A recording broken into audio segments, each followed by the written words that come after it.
Welcome back to the show. I'm here today with the Nanotech company. We got Mike Francis and Carrie Horazeck with us. I'm very excited about them. I've been seeing them all across the Houston ecosystem. When there's a pitch, you will see the Nanotech company. They're a material sciences startup born and raised here in Houston, and they're bringing climate resilient materials to market. Nanotech's vision is for a safer, more resilient world through breakthrough materials. So let's dig a little bit more into that, Mike. Yeah. Appreciate you having us. Yeah. Yeah, we're definitely a Houston startup, Houston story. So we started out of a garage Mhm. here in Spring, Texas. We have this amazing technology, but the roots of it were really just, in a garage with a couple of the founders doing their thing. So the very first bucket that we sold to NASA Mm-hmm. was blended out of our old beer tanks. There's Nice. lots of white powder that we were manufacturing, so there's powder going everywhere. We were trying to just get it done by crushing it with our Ford F-150s, blending it in old Target blenders. Just a true startup story, getting it Mm-hmm. done. And now we are fully scaled up. Mm-hmm. We're part of Halliburton Labs, Clean Energy Accelerator. We have a footprint there, and we have a real passion for the climate space. So there's two big areas that we're focused on. One is the fireproofing market, specifically within fire-prone areas like California, Mm-hmm. Colorado, etc. Our material's amazing. So we have a particle which can be added into lots of different building materials and resins to make things fireproof. So we'll fireproof to about 1800 degrees Celsius. It's no volatile organic compounds, and it will not only save lives, but it actually protects the infrastructure as well. So as long as it stays below that 1800 degrees Celsius, it'll just continue to last. Yeah. So we're very passionate about that. And then the second market that we're going into is our beachhead market, and that's the green building space. So the green building space, requires, a lot of innovation because buildings are one of the top contributors to CO2 emissions. Specifically HVAC systems, Mm. they contribute quite a bit to the emissions. And so we've taken our fireproofing technology and created a roof coating. Mm. And so the roof coating will actually stop the heat penetration going, from the ambient into the building, which significantly drops HVAC consumption as well as CO2 emissions. So we're seeing anywhere between a 35 and Mm. 40% drop in the energy use, which in turn drops the HVAC Mm. consumption. And we do it in a way that nobody else has. So Yeah. it's a true step change in this kind of green building technology specifically for roofing. So is this, like a thermal barrier, or is this not even that? Yeah, so it's we've developed a actual roof coating, Okay. so it'll remediate the roof, and seal the Hmm. leaks. But it works through two key properties. Mm. One, it has what's called emissivity, Mm. so it's absorbing and emitting the heat away. Mm. And we're the only coating that actually has a perfect emissivity. Hmm. So that alone is pretty cool. But we also have what's called low thermal conductivity. That's just the resistance Mhm, of mhm, heat through the mhm. thickness of coating. And we're less thermally conductive than what NASA uses on their reentry programs. Gotcha. So almost no heat Hmm. penetrates from the roof, which is where a lot of the energy loss happens. So we can significantly reduce energy consumption. And we're starting with the roof, and then we have a plan to kind of own that entire green building Hmm. space. It's funny. I'm gonna embarrass myself. So I built a house here in Houston, a year ago now, and I was talking with one of these clean tech investors. And we were kind of bantering about what you do for it. And he goes, "So when you were building your house, you got the best like R40 or whatever resistive coating, and you made sure they sealed all the joints." And I went, "Man, I wish I had thought about that, but I was just so worried about getting, like, the payments lined up and the contractors to show up." That's where a lot of that decision making happens, right? Is, getting these new materials in as the building gets built, right? I think I heard somewhere it's like, 2/3 of carbon emissions are get defined, right, when the building is constructed in terms of, do we have the good installation? Are pouring concrete that has a lot of carbon emissions with it? Do you find that you're targeting that beginning of life, or is it more of like a retrofit for what you're doing? Yeah, so I think we decided to get into the green building space because of that data point from the EPA that 40% of all Okay. US CO2 emissions come from the demand for heating and cooling in buildings. So where we kind of play in that climate resiliency space, to Mike's point, is, we play on kind of the short end, which is the acute, fireproofing. Like there's extreme weather events happening right now, all the way up to the long-term end, which is how can we help reduce carbon emissions long-term as we're looking into that kind of 2030, 2050 space. And the number one place that you can do that is within buildings. Right now, we're targeting the remediation market for a couple of reasons. One, older buildings tend to be less energy efficient, right? So where can we kind of make the most impact the quickest by kind of going into some of those older infrastructures and really helping to create energy efficiency within them. So it goes on an existing roof, usually 5+ years old. It's very easy to apply, takes a couple of days. It's designed to completely remediate that roof, so it is a full waterproofing system. But where the breakthrough technology comes in is its ability to significantly cut down on those energy savings, right? So we kind of call it sustainability with a return. So you can actually reduce your costs while simultaneously demonstrating progress on curbing your Scope 1 emissions, which is a really big light bulb moment in this particular market, where you have so many commercial property owners in particular going, oh my goodness, I just came out with, all of these sustainability commitments. I'm trying to hit a net zero target. I'm trying to, demonstrate that I'm cutting down on my Scope 1 in particular. But simultaneously, the market's a little tight. I got to be tightening the belt. I got to be trying to save money. It's very rare to find a technology that can actually do both, especially in the green space, because you're usually talking about adding green premiums. We're actually talking about a cost reduction while still enabling some of those green services, which is pretty cool. So I don't even know why I'm here. Should I just step out and see if we take it from here? Carrie, I don't think we actually gave you a chance to introduce yourself and your role. Yeah. No worries. Yeah, my name's Carrie. I'm the Chief Commercial Officer for Nanotech. I've been with the company now for a couple of months. I was really inspired by the climate story and the kind of garage to greatness story that Nanotech had, and really just the impact, because I think what Nanotech ultimately engineers is a particle. It can go in a lot of different things, right? So I joined the company right at the time when we were thinking about, okay, we've got this really cool shiny thing. Now, how do we turn it into a market and a series of markets that can actually make the biggest impact, which is the best time to join a startup, because that's when you really start thinking about, we've got the thing. Now, what do we go do with the thing that can really, really make impact? So it's been an incredible journey. It's the most fun part. It Always. is. It is. And so I love your story for a number of reasons, because it's tackling big challenges around just climate generally, right? Like improving both resilience, the fire aspect, and also improving our energy consumption. I also love the story of you're the quintessential starting in a garage company. I think I do recall seeing a video of the fireproof technology, and I keep thinking to myself, why would you start this in Houston? It's so hot to test, right? There's definitely no HVAC in your garage, right? Was this a winter only project for a while? Oh man, it was absolutely miserable. So, Yeah. I mean, we started it in, right in the summer of 2020. And I have old pictures of myself just drenched in sweat, because you have dust going everywhere. So you have to wear a face mask. It was a lot of fun though. We had, it was basically just three of us in the garage, just kind of tinkering. And some of the best memories, I've ever had are from that garage, but we are so grateful to have a fully air conditioned facility that we can produce out of now. Yeah. No, there's a battery company right up the street here in Brittmore, and they just started building out a factory, and I don't think they installed HVAC.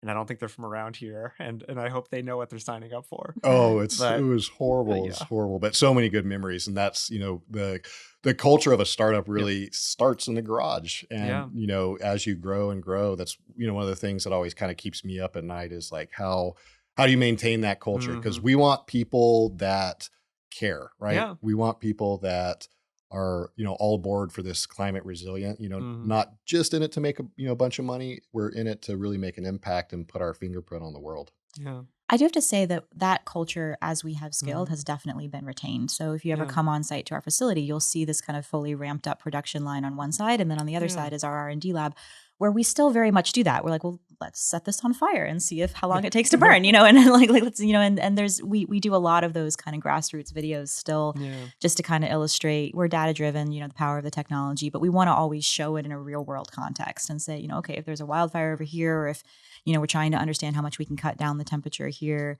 we'll just do it. We'll build a house and just show you, and I just love that kind of gritty aspect of the culture that we've been able to retain as we get bigger. How big are you guys now? Yeah, we have, I guess about 15 people now. And we're venture capital backed. We're closing our next round of funding to get to the next level of scale. So we have our full production train going, so we can cover about 55 million square feet of roofing all in house. And we need to, double that in a very short amount of time.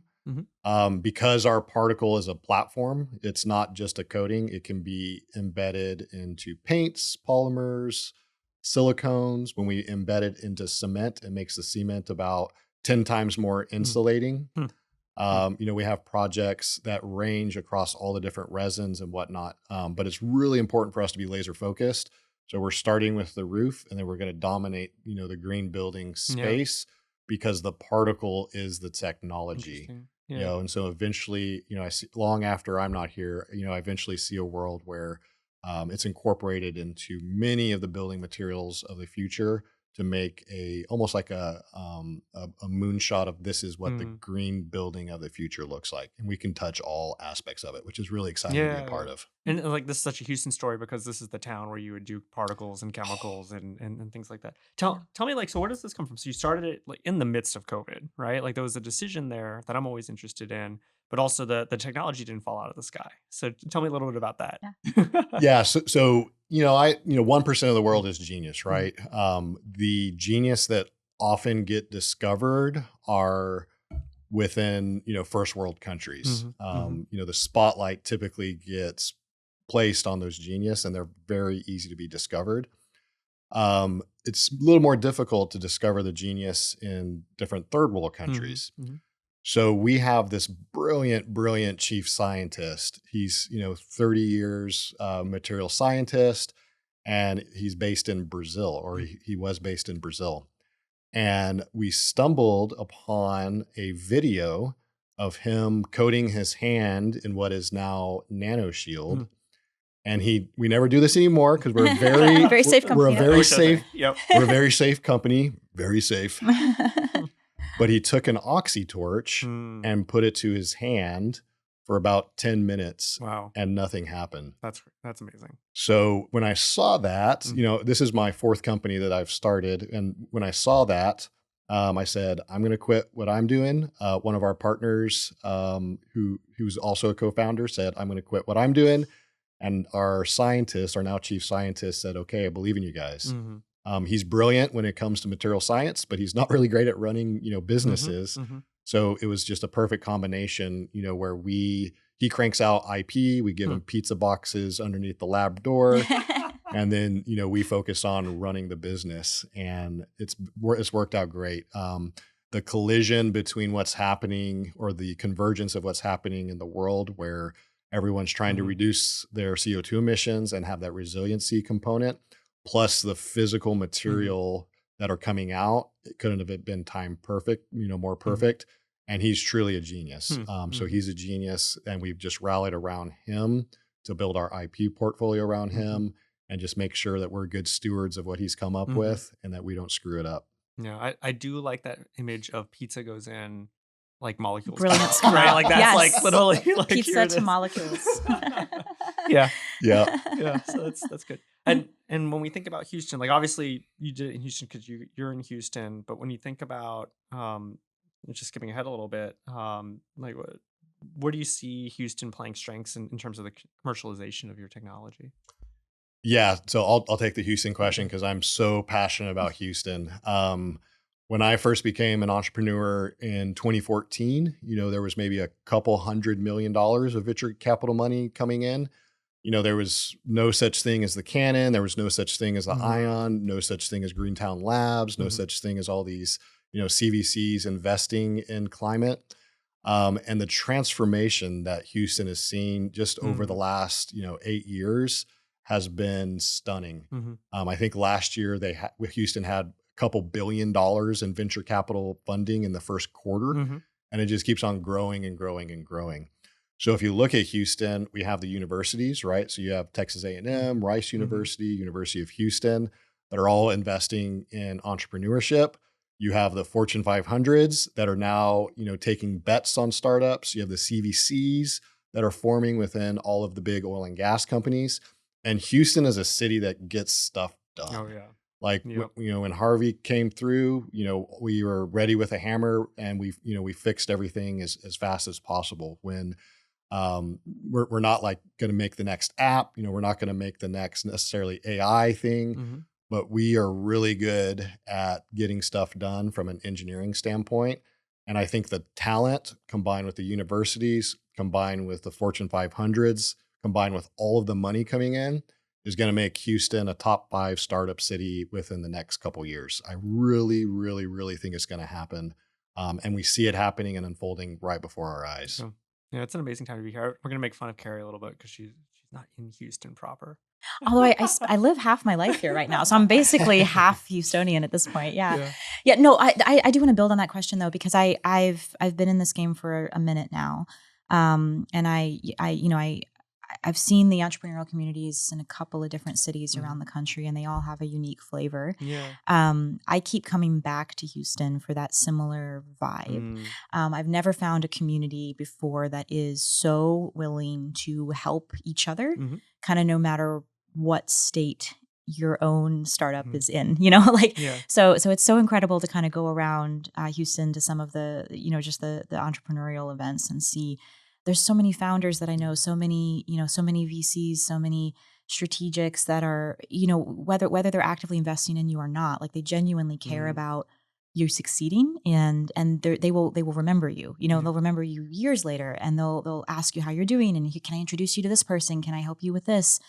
It's just such an incredibly uplifting community. And I think for startup life in general, startups can be awesome. They can also be really hard sometimes, and Yeah. so to have that community that's always there to kind of catch you when you fall and lift you up when you're doing great, it can make or break the day to day, Yeah. of doing startup life.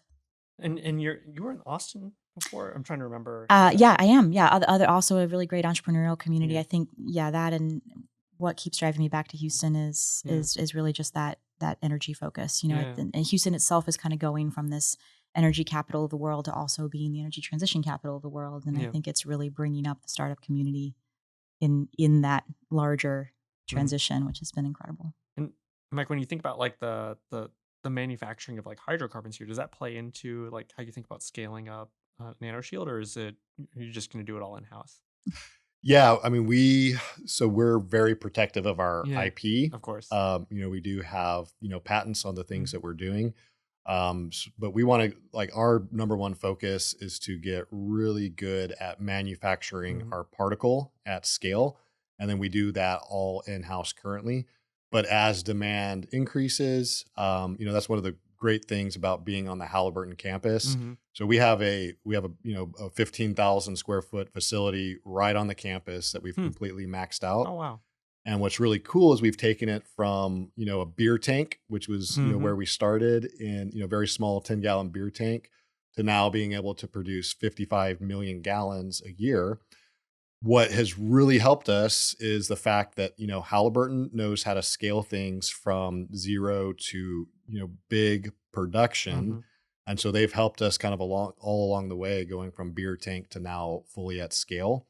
And if that model could be replicated in other companies, I think the scaling part of startups is the Oh really yeah. difficult Oh part. yeah.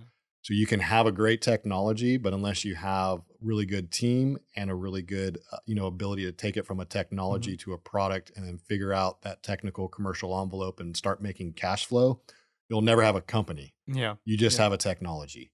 And so the scaling piece of going from tech to company is really, I think, what's going to help Houston be put on the map more than other cities. Okay. Let's make a little commercial for Halliburton Labs right now. So you're a serial entrepreneur, right? And you kind of know how to build businesses. but you also made the choice to join a corporate accelerator. And tell me about how that experience was different, and why you decided to go with Halliburton Labs. Yeah. So Yeah. I, prior to being an entrepreneur, I worked in the oil and gas space. So I worked for NOV, Mhm. National Oil of Arco, and then I worked for Halliburton. And so I made some connections within the Halliburton ecosystem, and stayed in contact. They were actually the first organization that Mhm. hired my first company. Mm.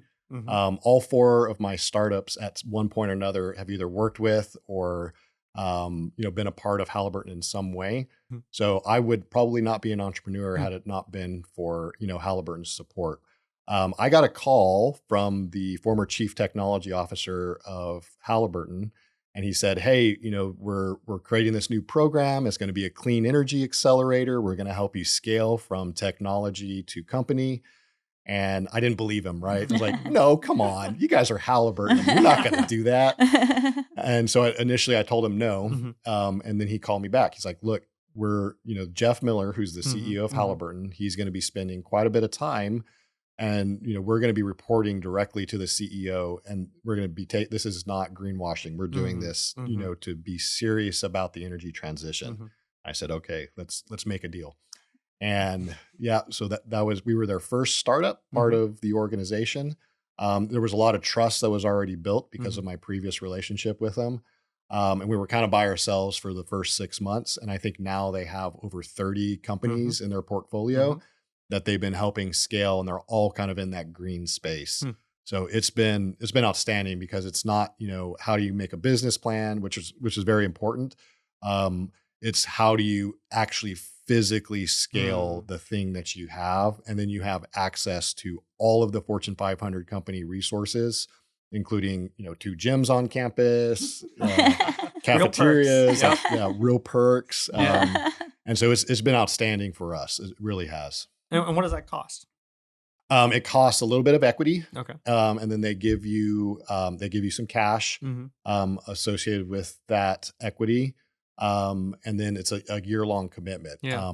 We've been there for 2.5 years, and Okay. they haven't kicked us out yet. So, They were um, like, "You're done." We're like, "We're gonna stay." yeah, Yeah. Yeah. like Yeah. we're like, try to kick me out. I'm going to go on a podcast. We're with just you. Yeah. squatting Yeah. now. Yeah. Yeah.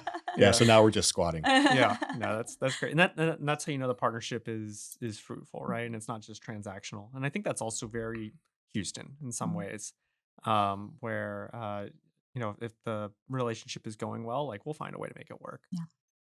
Um, that's great, and I think kind of the counterpoint is I know, especially from folks outside the oil and gas industry, there's always a concern that big oil field services companies would not treat IP well, or where they're competitive, it can be a real challenge. And I think there's a notion that maybe was the old way Houston was. But I think we, as a city, have recognized you need to think about open innovation. You need to think about ways to partner, and folks at Halliburton get it, folks at Shell get it, and in order for Houston to stay competitive, we just have to be founder friendly, Absolutely. right? Yeah. And I assume you see that in other, just generally throughout the ecosystem. Yeah. You do. I think there's a level of trust that is, I don't know, Houston. I've seen a lot of entrepreneurial communities, and there's a level of trust in Houston that I haven't seen in Hmm. others. Not that there's not bad actors, there's always Mm. bad actors, but we have each other's back. Yep. We have each other's back, whether it's a Halliburton having our back, or, another startup having another startup's back. We help each other out. The whole point is to raise everybody up, so we all benefit from what the future of Houston innovation ecosystem Hmm. is going to look like. Yeah. It also helps a little bit too that I think your Houstonian entrepreneurial profile is a little bit different. One of the things that I noticed about Nanotech was Mm. that we're all parents. Mm. We've all, like I said, been around for a minute. Like we're a little older. We had a career sometimes in some of those big institutions before becoming entrepreneurs, and it gives you not only that network but that ability to see the perspective of what some of these really big organizations, Mhm. but also what startups can kind of bring to the table. And so you don't get as kind of mono focused on, Mhm. how to run a business, or ultimately when you need help and when to bring in a certain skill set. I think Halliburton in particular, they have some of the best engineers, some Mm. of the best, material scientists in the world, so there's such a wealth of knowledge Mhm. that you can tap there. that you'd never be able to if you were just kind of in your own little, kind of ecosystem. It really helps you solve problems quickly, and kind of get to that solution and that technology fit a lot faster. Who are you calling older? It's messed up, man. I think it's very much a Houston factor for entrepreneurs here. That I think people didn't used to think of Houston as an entrepreneurial city, but then you realize there are energy entrepreneurs everywhere. They just don't call themselves entrepreneurs. Right. But a funny thing I noticed was a lot of them. I would always have a challenge figuring out what they made, primarily because they would have vendors and partners, and they would just hire it in when they needed it, and there was one entrepreneur I knew who was building like pump systems for the oil field. I don't think they ever touched the product. They were just moving things Mhm. around. They had a separate warehouse. The guy who made the rotors would ship it to the guy who made the casing, and the guy who made the casing would ship it to the next station for quality control. Never actually had to touch product because they knew how to go out and kind of build this supply chain and built a nice $30 million little pumping business, and didn't necessarily need their own factory. Yep. And that's a skill set that you build coming out of an energy industry where you think about complex systems. Mhm. And ultimately, his team was thinking about like, how do I actually build a product that meets the customer requirement? Yeah. And it wasn't as important to say I have to own it all in my own factory. Yeah. That's right. And that's a unique ability where we can scale.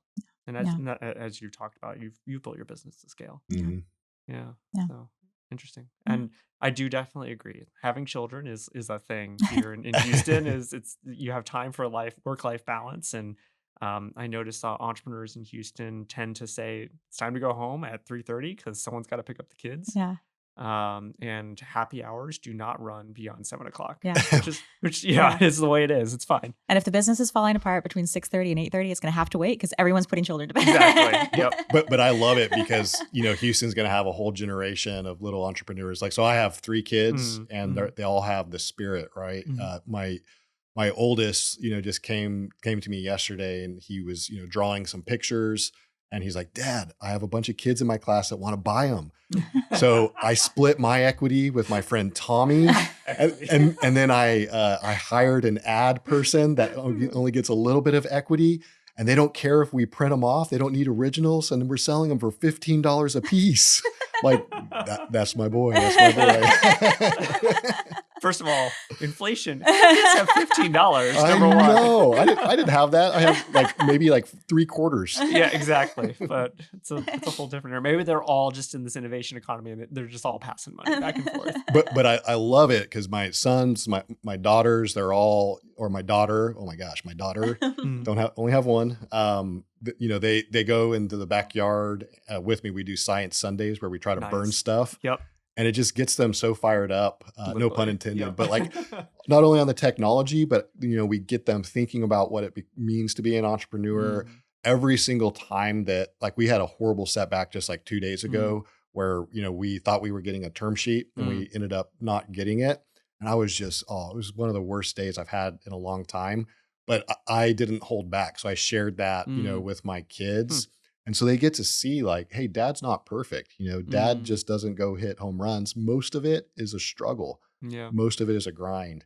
And then what's really cool is whenever they struggle or whenever they have problems, they feel, hey, it's okay. It's okay to have the ups and downs of life. And if dad can, show his emotions and show, the down and share what that actually was, that's what life is. Yeah. And there's no other field more than entrepreneurship that shows you what life really is about. And I think the other thing I appreciate being here in this ecosystem is we have entrepreneurs of all stages of life. I think the stereotype on the coast is you have to either be very young or you're just too old to start a company. Yep. And here, this is an ecosystem that really spans all generations. It really does. Yeah. Yep. Yeah. We're actually on the kind of the young end of entrepreneurs in Houston. So I have to make you feel better because I said the older group says this. I think we're always going to be starting businesses. Yeah. That's kind of the other thing. That's where startups always come from. It comes from founders, right? Always. Absolutely. Not the last one for sure. So when you think about Houston as an ecosystem, what are some kind of hidden gems that maybe aren't rising to the surface that you might know about that no one else knows about? Apparently, there's good gyms at Halliburton Labs, so we'll start as there as one of them. What else do you see? Well, I can actually talk about one that Mm, relates actually a little bit uh to the product launch mm, that we just did. Um, went to Mike's point about kind of talking about scaling mm, and moving from that kind of cool technology to bringing it to market. mhm, One of the things I found really interesting about Houston is how many kind of partner companies you can find very closely. mhm, So we just launched our product through a nationwide distribution program, our very first kind of nationwide distribution launch mm, about 6 weeks ago now. And we elected to go through a national network of mm. distributors, and we found our first one right here in Houston. Oh, I'm actually through the I was originally, I think, through Mike's Texas A&M Aggie Network, which you mhm, can talk about mhm, extensively. But it was interesting because we found this amazing partner who kind of instantly came on with us and knew the roofing space really well, mhm, and worked with us quite extensively just to take the technology into a space where we could really sound like roofing experts and could kind of come to the mhm, market ready to go. So, I think that again just speaks back to the helping hand and the mm, skill set piece mhm, of Houston. Partners that are willing to come in very, very early mhm, when I think the risk is very high, mhm, and kind of say, okay, here's the technology, here's the avenue by which you can commercialize it. So kind of being in that kind of chief commercial officer space, it was super relieving, mhm, for me to kind of come into a role where there were people that had skill sets that I didn't have that mhm, I could kind of lean on for that knowledge and bring my skill set to the fore, and then through that partnership we could accelerate growth. mhm, Which mhm, is to Mike's point, I think where a lot of startups really struggle. We're not hurting for brilliant ideas; we're hurting for the ability for brilliant ideas to mhm, survive mhm, as they grow into the market. So that's something I've just found so incredible about this town in particular is let's keep you alive, mhm, so mhm, that you can really kind of grow when you get beyond the thing that which is your own tech, mhm. and start actually bringing it into the market. Yeah. I'm curious. It's more academic for me to ask. When you go through your commercialization plan, how did you know it was going through distributors versus building it yourself? And I know you talked about speed a little bit, but Yeah. yeah. Yeah, I'll touch on it real quick. So we had the opportunity early on to go through, a giant Mm, national distributor mhm, where our technology would basically be on the shelf and mm, then anybody could, pick it up and take it out. There's a lot of money, mm, that we had to really think about. Like, do we want to take the short-term big dollar solution mhm, or do we want to go a little slower? mm, And it's strange for me to say this because I like to go fast as I can, but we took a step back, especially once Carrie joined, and so let's take things a little slower. Let's be really good mhm, stewards of this technology. Let's not screw it up in the first year. mhm, Let's make sure we have other good stewards of the mhm, technology that we can trust, that we can communicate with, and that's what we did. So we took a much slower mhm, approach. So we have about 15, mhm, 15 distributors that have and applicators that we trust. They're all part of a trusted mm, network. And the speed of trust that we can get with them, and then the speed of trust then that we can get to the market, we think the trajectory of how we're going to grow is going to be slower at first, but then it'll have a very steep incline. And it was tough. It was really mm, tough. So we had to turn down some short term money for more of a long term thinking. And startups, it's very difficult for us to see beyond the period that we're in. mhm, We're always trying to find that next tailwind. First it's your mom and your dad believing in you. And then, finally, it's friends and family that give you some money. And then, then it's hopefully some venture capital so you don't have to keep on paying everything from your credit mhm, card, right? And we're always looking for those tailwinds. And it's very difficult for startups to take a pause and say, what does this next period look mhm, like? mhm, And so I'm always trying to think about what that next period looks like. And the next period for us is really taking over that green building space. mhm, And if we would mhm. have flopped with our first product launch, we would never realize what that next period is Yeah, going to look like. yeah. It's like it's having that first customer experience was driving, like you having confidence that you could control that experience and make sure it's good because you want that to be successful, but you also want to make sure that word of mouth, that Absolutely. reputation translates. Yeah, Yeah. reputation's everything. Yeah, Yeah. so I think one of the big things for us was we didn't want to lose sight of that Mm. end customer experience. And Mm-hmm. being the manufacturer, you're B2B, sometimes you're B2B2B. Mm-hmm. And you can produce an excellent product, but if it's not applied correctly, you're not going to get the end result. And then in the customer reviews, it can be very Yeah. difficult to kind of assess, is it the product, is it the applicator? So one of our metrics was we basically wanted partners that would Mm. act as both distributors and applicators. Mm. So they all have extensive experience in the roofing, contracting, and coatings business. Mm-hmm. And we knew that they would be able to learn our product very quickly and apply it correctly Mm-hmm. every time, to Mike's point, because what we have developed is a platform. Mm-hmm. We know once we build that initial base of solid customers that see what we can do through the roof, when we start expanding into the Mm. green building space, it's a very warm lead right Mm. back into Mm-hmm. those Mm-hmm. customers because the data is already proven. Mm-hmm. Now it's just expanding out. So that was kind of our thinking behind it. Yeah. Was it hard to convince these distributors and applicators to invest, I guess, in training or know-how, or what was that challenge? So Yeah. no. Okay, that's good. And That's that was good. actually Yeah. my biggest worry, Yeah. was we were really going to struggle with Mhm. with getting people to sign up. Mhm. I actually remember Mike saying to me, like, because I wanted to do an in-person kickoff day here in Houston, Mhm. and I scheduled it the day after the Super Bowl, which Mm. I'm sorry still to our partners for doing that. And Mike looked at me and said, "You're going to get 4 people here in Houston." And we had almost 50 show up Wow, that's the good day after the engagement. Super Bowl. And I already have a bench of Mm. additional partners kind of banging down the Mm. door saying, "Hey, when you want to expand the program, we would love to join. Like, Mhm. here's our credentials," which has been incredible. The market response to the technology, I couldn't have dreamed, Mm. I couldn't have wished for this in my wildest Yeah. dreams. And so that's just been incredible. And the partners are just genuinely amazing people that believe in us and are working so hard to bring it to the market. We really lucked out on that one, kind of just finding really, really excellent partners. We actually didn't luck out. It was really kind of through our original Mm. partner, RB Hash, Yeah. here in Houston, that really took that early bet on us and vouched for us. Yeah. And the theme of that is Mike's normally wrong and Carrie's normally right. So I never bet against her again. I should have put money on it. I didn't. I said, "Are you sure it's right? Valentine's Day, Super Bowl.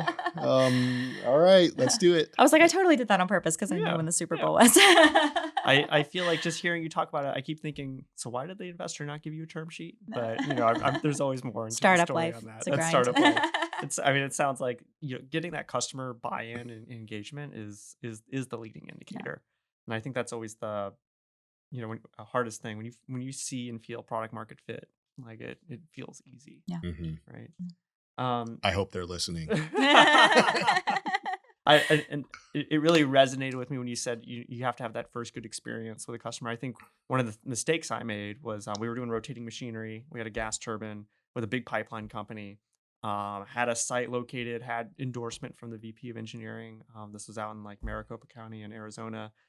The thing was running during test trials. We had like 7 straight days of continuous running. We installed this thing out there, ran for like 36 hours straight. And we said, great, we're going to make the flight home.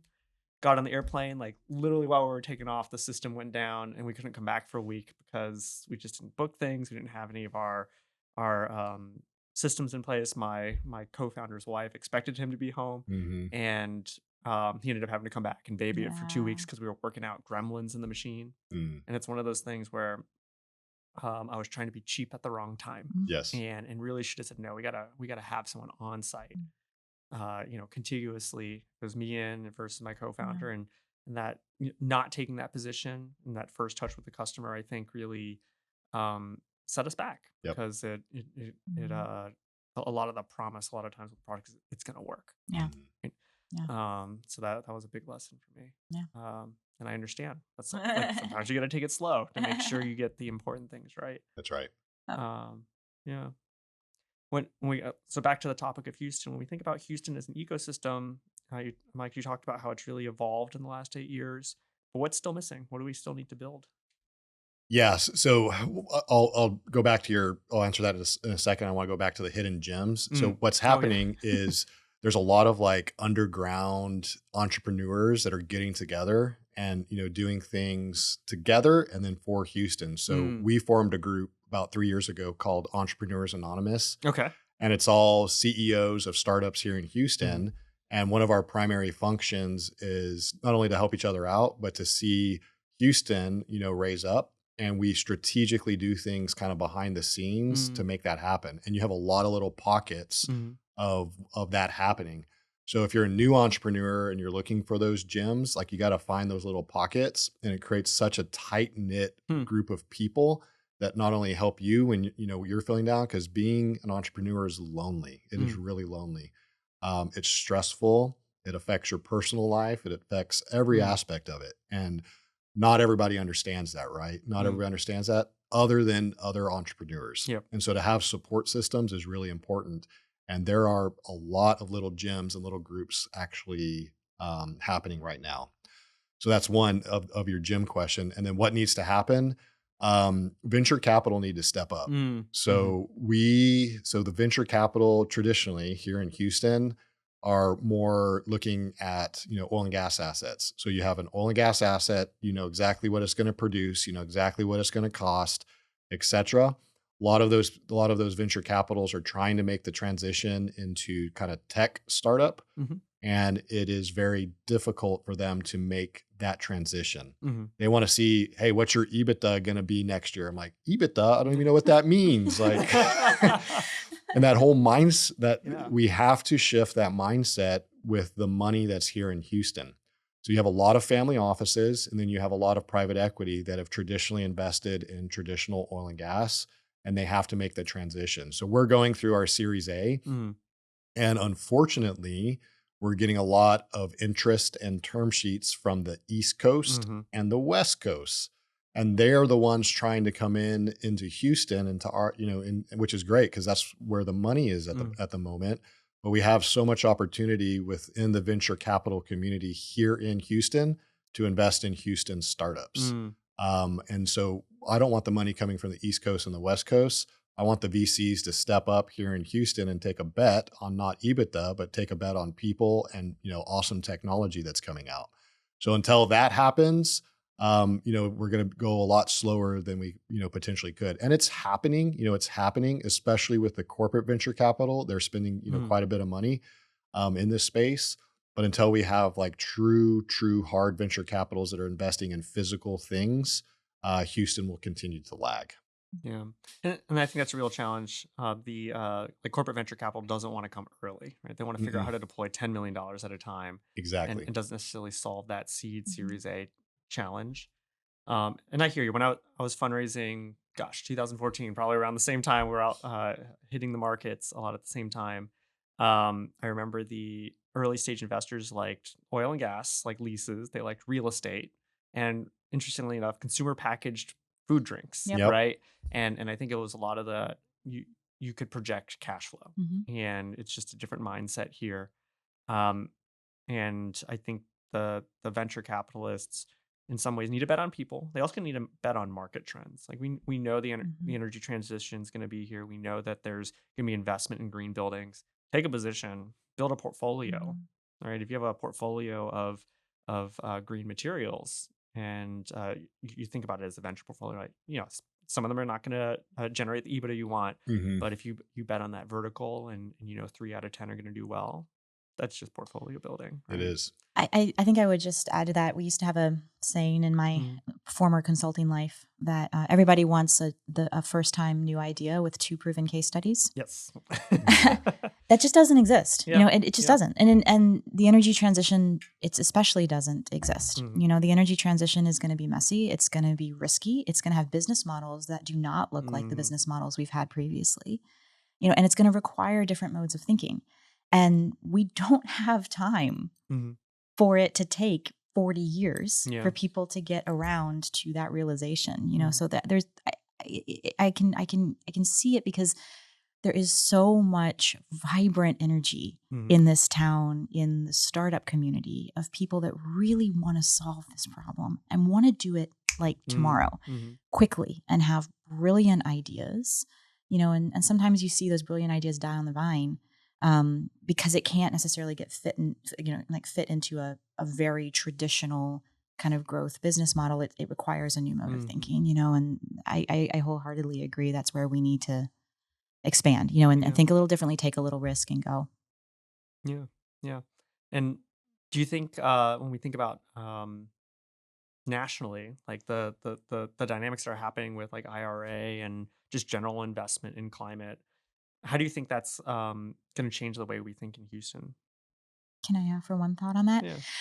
I think one of the things that's frustrated me the most about that dynamic nationally has been that it seems like there's always climate and market. And whenever the market starts to get volatile, climate has to kind of take a back seat because we have to fix the economy. I think that's a completely wrong way to look at it. Innovation happens when you see market potential in problem solving, so one of the things that drew me to nanotech was that it bridged those two things together, and it can say, I can solve a market challenge for you. I can reduce your OpEx while simultaneously pushing you forward in your climate challenge, which is reducing your scope 1 emissions, and that comes from the clashing of two necessities. I would like to see the national conversation bring those two together and say, how do we create greater energy security, stronger market resilience, and a better economy by leaning into the energy transition and all of the ancillary implications that means. And we need everybody. We need big corporates. We need oil and gas. We need every single type of industry to get involved quickly and to not see these as two dichotomous worlds, but actually a single thing that could require the same investment and propel solutions forward faster. Do we feel that it wasn't necessarily profitable in the past, or what's creating the shift in mindset? Is it because there's demand that's new, or is it because we recognize, if we think about the whole cost in the system, it is profitable, or it is better to have a more resilient ecosystem or a more efficient solution? Like what do you think's changing the mindset? I think it's people. I gotta be honest. I think the biggest bellwether for me on that was during COVID, when you saw like a lot of the climate debate did not slow down. Because if you look historically at previous kind of shutdowns, or you can kind of follow the waves of like, and then during COVID it didn't. It didn't slow at all. I think there's a new generation coming up. There's more pressure from the end consumer, from the end market, saying, if you talk to the generation below us, like, this is an existential crisis. This isn't something that we need to think about. It's an existential crisis that bleeds into every other decision that you make in life. And I think that's starting to impact the larger market. That's my answer. I don't know. I mean, I can't follow that. I'm probably a little bit more, just kind of a little softer, meaning I don't have all the data points that Carrie does, but having kids and thinking about what the future for them looks like is really my driver, right? So I view the future of energy as a mosaic. Oil and gas is always going to be a part of that mosaic, but then there's going to be pieces in that mosaic energy equation that are going to be equally, if not more, important. And when you have that lens, you want to have a wide lens. I don't think, the people that are pushing green energy or oil and gas oftentimes have that wide lens. And if we just say, hey, all forms of energy are really important in this mosaic of energy, then how do we all come together and, fill the pieces of that potentially beautiful picture that we can do? Now, politics, nice. Politics get in the way. But at the end of the day, we all want the world to be a little bit better spot for our kids. And because now I think especially our generation has heard the energy crisis and then is now doing something about it, the future generation really get to benefit from it.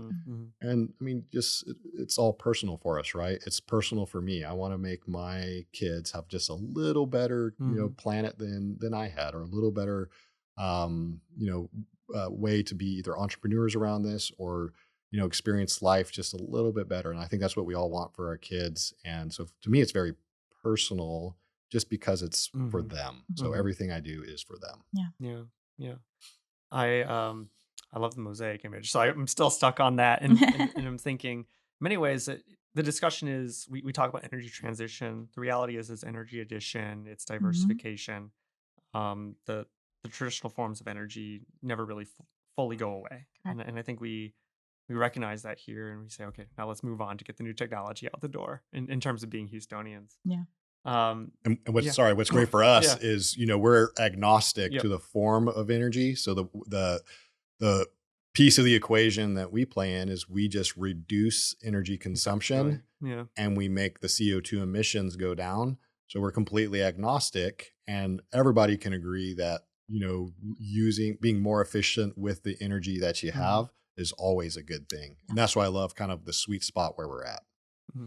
And I think, Carrie, what I heard you say is you don't necessarily, you didn't say this, but I think the conclusion you would come at is it doesn't seem like there's a huge compromise to be made between balancing access to energy and decarbonization. Correct. We're just going to do that all at once. Yeah. I mean, I believe in innovating your way out of problems. The less conflict and the more innovation we have, then I think the faster we speed to solutions. It's one of the reasons I love Houston. It's one of the reasons I'm an entrepreneur here and not, in any other city in the world. Yeah. So unfortunately, we're getting close to the end of time, so we're going to start wrapping up. But Sure. I've got to ask the most important question, because now it's possible. If you could bring back a prehistoric or extinct animal to, in some ways, reverse the concepts of climate change, what would it be? Ooh, to reverse climate change. I don't know. It's a symbol that we reversed it. If you could bring it back, symbol. Let's put it that way. My daughter is obsessed with dinosaurs, and her favorite dinosaur is the Triceratops, which was probably a terrible idea to bring back into modern society. But I think for her sake, if I could bring one back, I would bring back the Triceratops. Ooh, that's tough. See, the megalodon that's in the ocean, right? I'm going to go with yes. The giant shark? I know that. Yeah. The giant shark? Okay. Yeah, so I would bring that one back so that it would scare everybody not to pollute the ocean. I would never go in the ocean again. We'd let's bring be back honest. the megalodon, but we'd engineer him to eat microplastics. Okay. There we go. Yes, there we go. That would be a that's the solution. Just open up the giant mouth. And yeah. it goes. We just the floating garbage patch. They could just slowly eat that away. Yes, there you go. That would solve that problem. Yeah. It's a good business idea. I mean, that would probably get funded before Nanotech. That would get extremely funded very quickly. Plastic eating sharks. Hear us out. Yeah, there you go. It's better than sharks with lasers. Yeah, so, Is it or both? The lasers might melt the plastic. There you go. If we can bring back the woolly mammoth, surely we could make plastic eating sharks. I feel like the technology exists. I did go into a rabbit hole on Reddit, did find an entire thread on which dinosaur would make the best farm animal as an alternative to cows. Do not remember exactly which animal it was, but Triceratops did not make the top of the list. It's probably the horns. I think it was more to do with how long it takes to become an adult is actually a driving factor for cattle. Caloric intensive, yeah. Yeah. If a cow took 10 years to mature versus 2 years, would you still use a cow? That's kind of the question. So very interesting, very nerdy. I grew up on a cattle ranch. I can tell you it takes a lot of energy and a lot of money to raise a cow 10 years. So yes, that is true. Same with children. Yeah. Have you tried kids? They're also very expensive. Oh man! So when we think about our audience, what's one thing they could do to support you guys over the next 18 months? Yeah. So first of all, I would say if from a business perspective, if you are a commercial business owner and you're interested in reducing your Scope 1 emissions, we would love to talk to you about our product portfolio.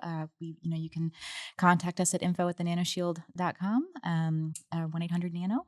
My name's Carrie. You can also contact me at carrie@thenanoshield.com. I would also just say, if you're involved at all in the Houston entrepreneurial community, lift up your fellow startup, introduce them to somebody, introduce them to an investor. Mike, you want to take that one? Yeah, I think just kind of love on each other, right? I know it sounds pretty soft, but I think Houston has that love for each other. And so there's nothing necessarily I think I want for Nanotech, but I want it for Houston. And just help help the entrepreneurs, next door out, make that introduction, set up that meeting. We can all, there's always ways that we can help each other out, and Houston has to be a top 5 city because I keep on saying it over and over and over again. Yep. And so just love on each other. That's what we do well. Good. Well, thank you both for being here. This is fantastic. Thanks for Yeah. having Thanks for us. having us.